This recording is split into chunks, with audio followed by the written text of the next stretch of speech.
Hey there, what's up? It's Queenie and welcome back to my channel.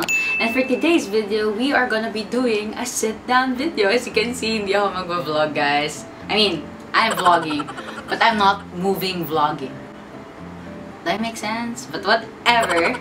So for today's video, guys, we are gonna be doing a get to know me video, and I'm going to give you facts about me. So a lot of you have been asking me a lot of questions like, Ate Queenie, what's your name? Ate Queenie, where do you live? Ate Queenie, what's your course? Where do you study? How old are you? And all the likes. So I went to Instagram and asked you guys the questions that you want to know about me. So here are some of your questions.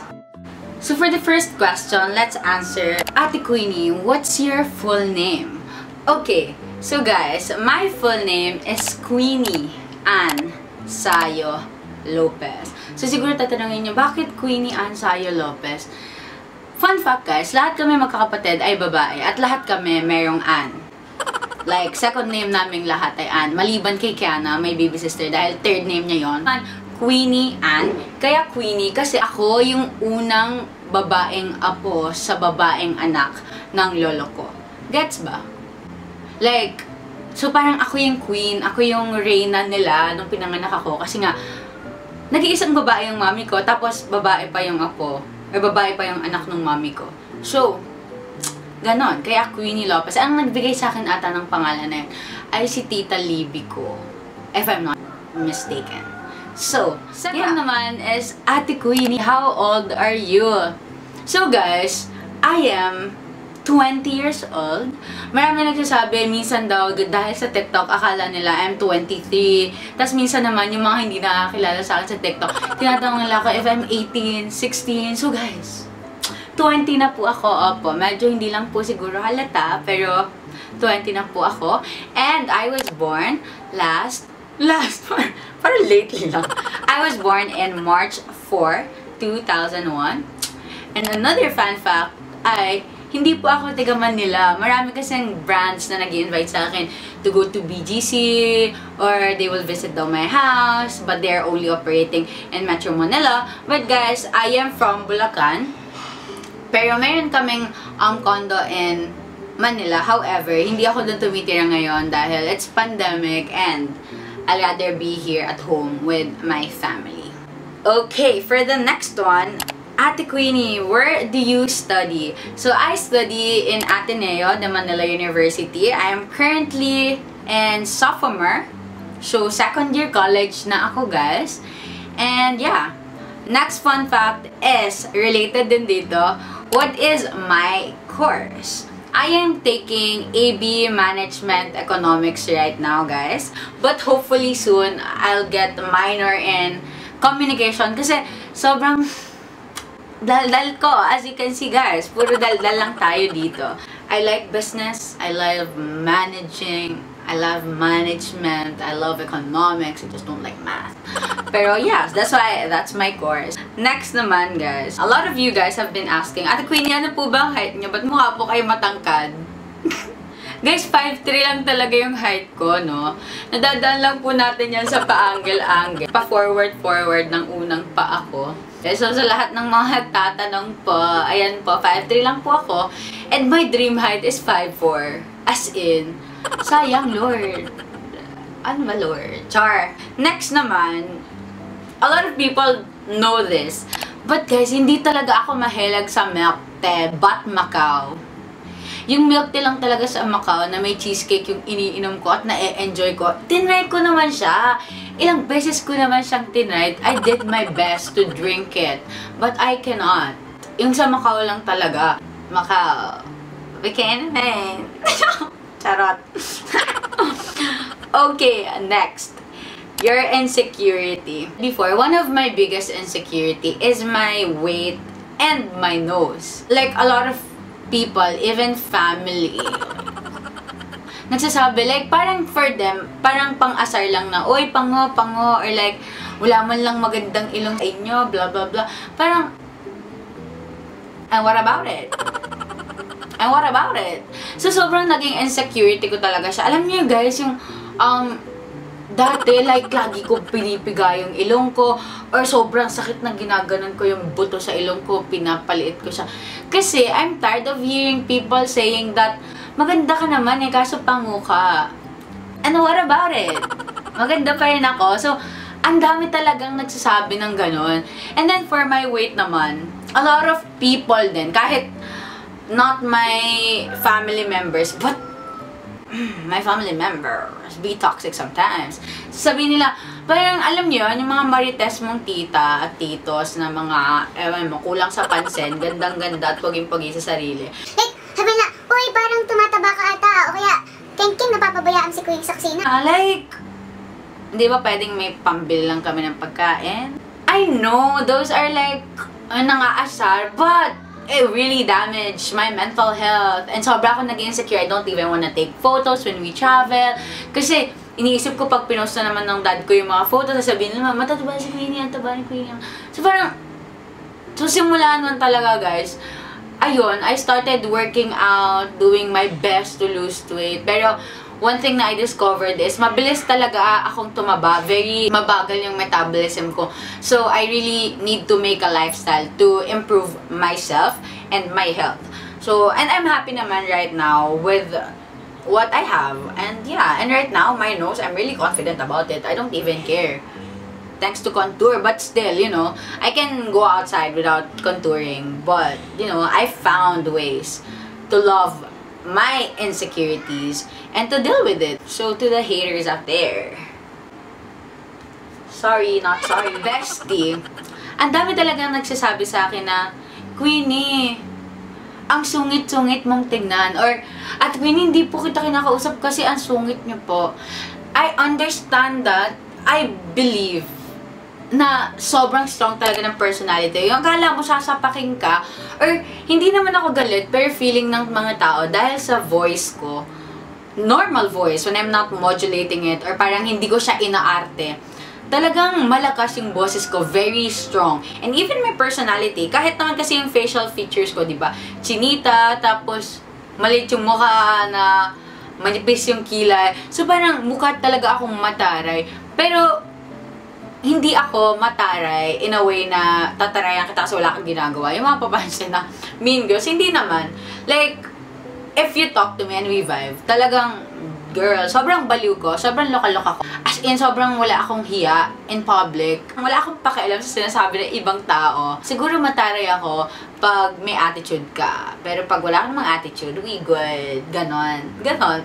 Balance lang. Hindi pa paape. Period. Next, ayun nga, sinabi ko, sobrang taba ako dati. So, I'm very thankful with what I am right now. Kasi sobrang jubis. To the point na, pag nakikita ko yung mga picture ko ng grade 2 at grade 3 ako, I'm like, who is she? Pero, and ang mga advice ko sa mga taong hindi confident or very insecure because of other people, you know what? Just improve yourself. But always remember to improve yourself not for them, but for yourself. Parang pag nakita mo ba yung sarili mo sa salamin, are you contented about it? Are you happy about it? If not, then do something to change it. You know? Accept what you cannot change and change what you cannot accept. I know it's very easy to say na wag mo silang pakialamanan, wag mo silang pakinggan. Alam ko mahirap yun. Pero that's one of the key talaga. Like, wag mo silang pakialamanan. Kung if you need to cut them out of your life, go ahead. Parang awa nyo na po sa mga taong mahilig mambash dito ng mga, or mambody shame. Utang na loob. Yung mga baby, please spare them. You know, please spare them. Pagka nagkaanak, kasi sinabihan ko yung anak mo, mataba, pango, maitim, ano mararamdaman mo? So, think before you speak. Okay? Okay. What's my dream job? Okay, guys. As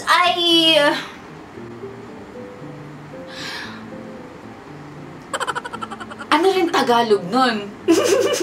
Habang nakikilala ko yung self ko throughout the years, nalaman ko talaga na I'm the type of person na can't commit into like 8 to 9 job or something na i-commit ko yung self ko na there's a contract na oy 1 year dito ka lang, 2 years, ganyan.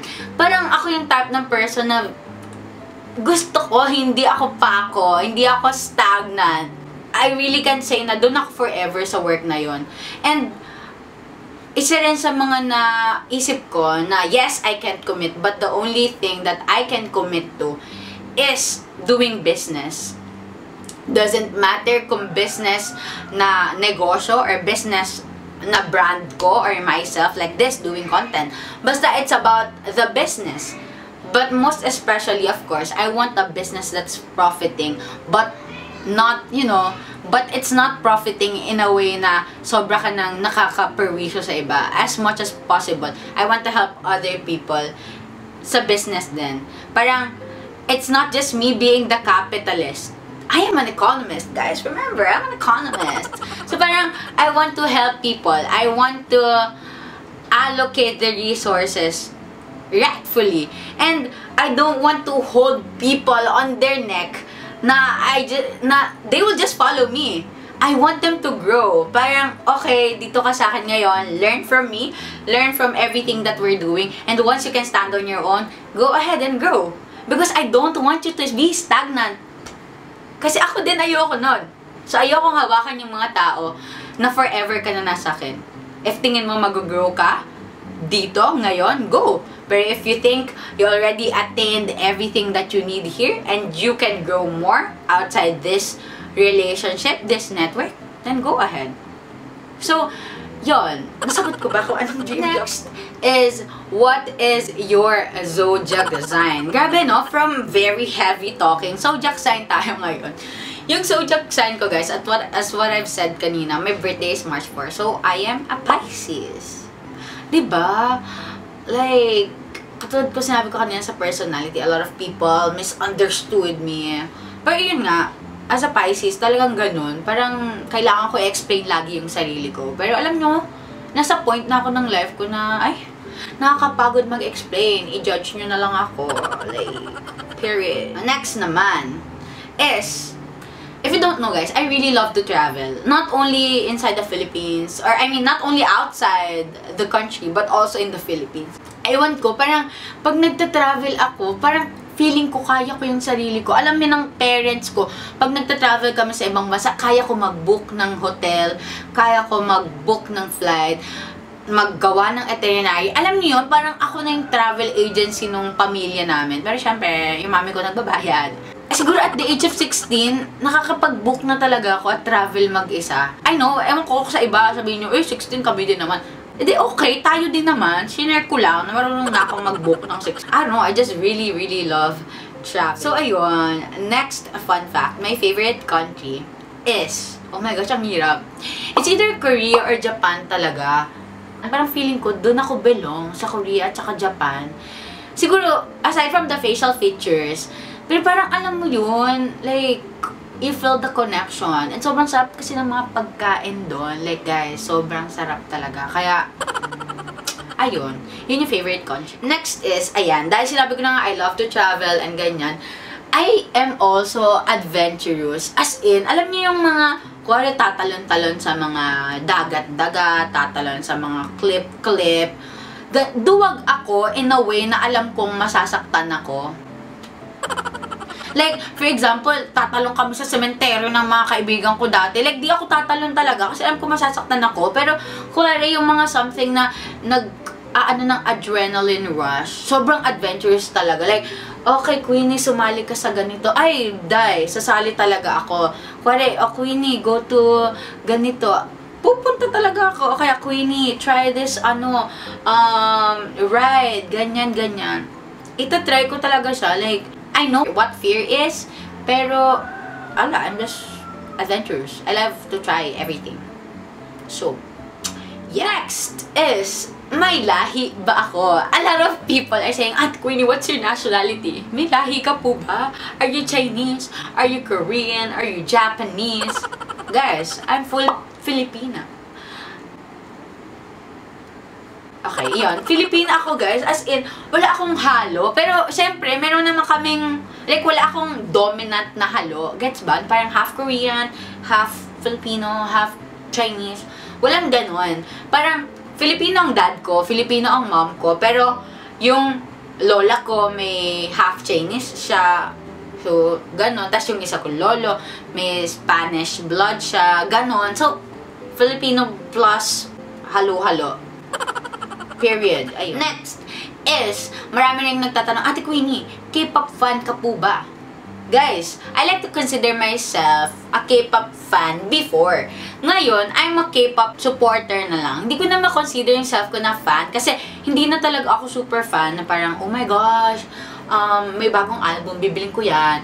Or, nag-iintay ka ng 11 PM dito kasi lalabas na yung music video nila. Pero I still listen, I still support, I watch from time to time ng mga variety shows if I can. Yung ganun. And also guys, another fun fact is sobrang hilig ko pumunta sa concert. Nung naging K-pop fan talaga ako, as in, like, VIP. Sobrang thankful po ako sa daddy ko at sa mommy ko. Like, binibigyan talaga nila kaming pang VIP concert. Like, naawa kasi yung daddy ko sa akin. Nanood ako ng One Direction dati na concert. First concert ko pa yun. So, ang binili namin ticket, gold. Tapos sobrang layo. As in, sobrang layo. Tapos sobrang init. Tustang-tusta ako, ganyan. Tinanong sa akin ng daddy ko pag uwi ko, oh, kamusta? Ganyan-ganyan. Sabi ko, Daddy, di ko naman sila nakita. Sobrang layo, sobrang liit. bestie, yung mga susunod ko na concert, VIP lahat. Ganon siya. Okay, naiyak ako kasi. Okay, anyways, thanks you, Dad. Punta ako sa BTS concert. EXO, VIP, Daniel Padilla, VIP. So, I'm very, very thankful. So, next, hindi ko alam kung ano nyo, kung alam nyo, pero I really love to dance, guys. Iyan talaga yung isa sa mga first love ko. And may kwento na naman ako. Like, alam nyo ba dati, sinasabi ng mga teachers ko, Mami, si Queenie po, pakuluan nyo yung bewang. Kasi daw sobrang tigas daw ng bewang ko. Tapos, alam nyo yung sobra akong pabibo. Kasi, laging sinasabi ng teacher ko, kung sino yung magaling sumayaw, ilalagay ko sa harap. Bestie, ginagalingan ko naman. Ginigiling ko naman ng todo. Pero hindi talaga ako nilalagay sa harap. So, umiiyak ako sa mami ko, Mami, hindi ako nilalagay ng teacher ko sa harap. Sabi lang sa akin ng mami ko, Queenie, kasi matangkad ka, malaki ka, matatakpan mo yung mga ano mo, ganyan-ganyan.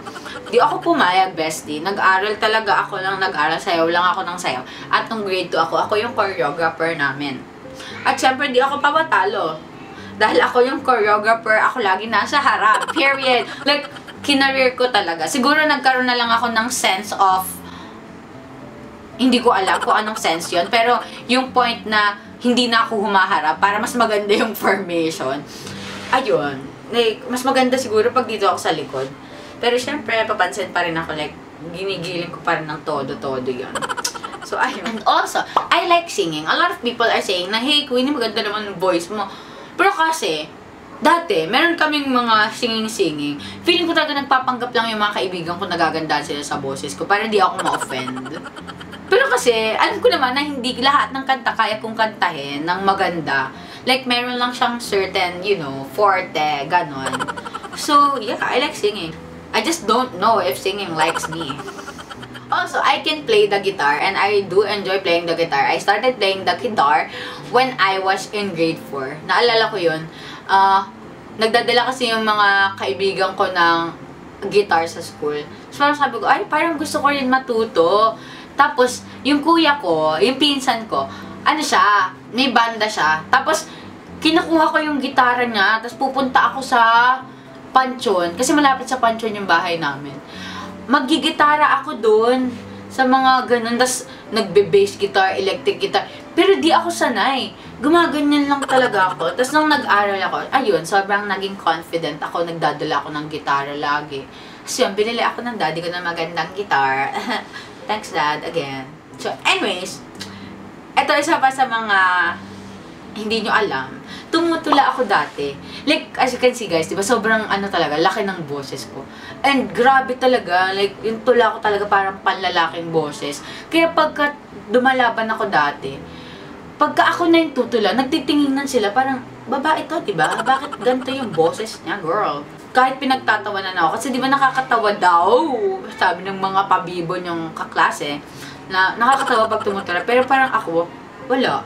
Sobrang love ko tumula. And then, second to the last, my go-to food.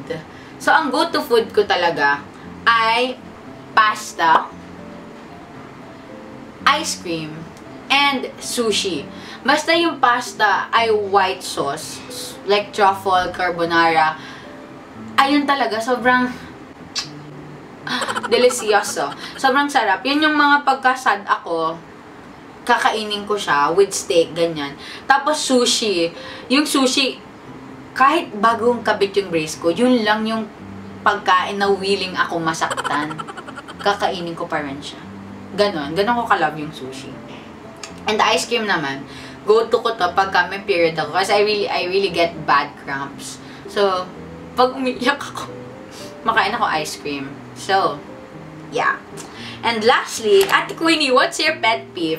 Guys, ewan ko, pero ang pet peeve ko talaga, yung mga taong laging late. I know, some of you will be like, oh, grabe naman siya, parang di late. So yeah, pero ewan, ayoko talaga sinasayang oras ko, kahit 10 minutes, kahit 2 minutes lang. Parang sabihin mo sa akin, pag nandun ka na, kasi ako, ayoko nang nagpapataan. Kasi pag sinabi mong, andito ka na, pupunta na ako talaga na nandiyan ka na, tapos maghihintay mo pa ako 2 minutes. Like, you could have said na, malapit na ako.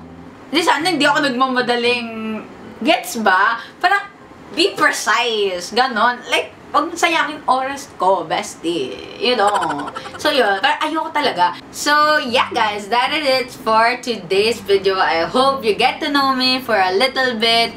Or kahit konti nakilala niyo ako to the facts that I've given you. But always remember, if you still have questions, don't hesitate to comment it below and I'll do my best to answer them all. So yeah, guys, if you like this video, don't forget to click that thumbs up button, share it with your friends and family, and don't forget that you are loved. That's it for today's vlog. I'll see you again on my next one. Bye!